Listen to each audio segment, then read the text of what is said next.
You've been told your whole life that it's the next logical and natural step after high school. And you've also been told that it is prohibitively expensive.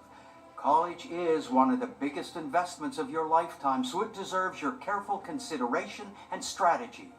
What you decide now will have a tremendous impact on your future, so think about it. Or you can just trust that I have your best interests in mind. Hi, I'm some guy.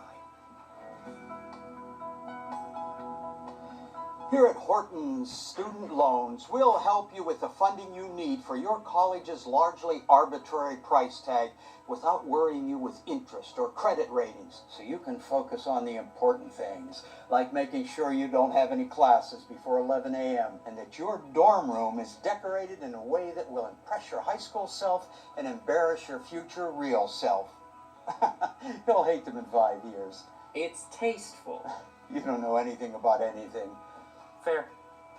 One of the classes you could and should take will be economics, which will surely teach you in intricate detail about how you've been screwed here. Lots of stuff about inflation-adjusted pay increases, but it'll only make sense in the abstract sense because we've carefully designed the modern college experience to insulate you from real financial responsibility as much as possible. Everything about college is designed to trick you into thinking you're an adult when really it's closer to adult training wheels, or, to put it more bluntly, bull to keep children safe. Your one student loan, which you won't have to start paying or even look at until you graduate, covers your housing and most of your groceries, so you won't need to learn how to budget for these fundamental human necessities until you graduate, can't get a job, and your parents start charging you for both. No, when I leave college, I'll have a high-paying job. I mean, that's what you're paying for when you go to school. You're buying a degree that makes you qualified for a good job.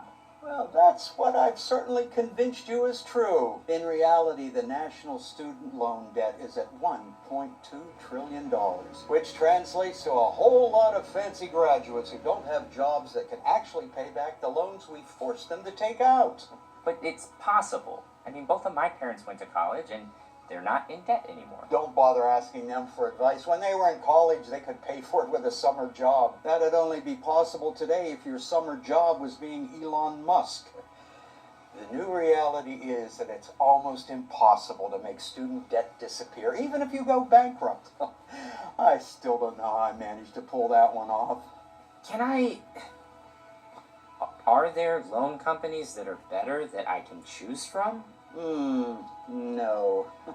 The government decides what companies you borrow from, and then your debt can actually be sold multiple times to different organizations beyond your control, and they can do whatever they want with your debt. Hey, I just bought your debt, and I'm gifting you the opportunity to put off paying for 6 whole months. As a side effect, you'll be paying for literally 50 years, but hey, time is money, right? I wouldn't know. I didn't go to college, seemed expensive. My dad gave me this job. Bye. Of course, it's not like this money's wasted. It goes right into the school's endowment, which is used to pay for things like tuition assistance and fellowships, but mostly to play the stock market. In 2014, Yale's $26 billion endowment made almost $500 million in hedge funds and put just under $200 million of that towards its actual students. So your tuition dollars are making America's 1% rich even before you graduate. Hey, you're not so unprepared for the real world after all.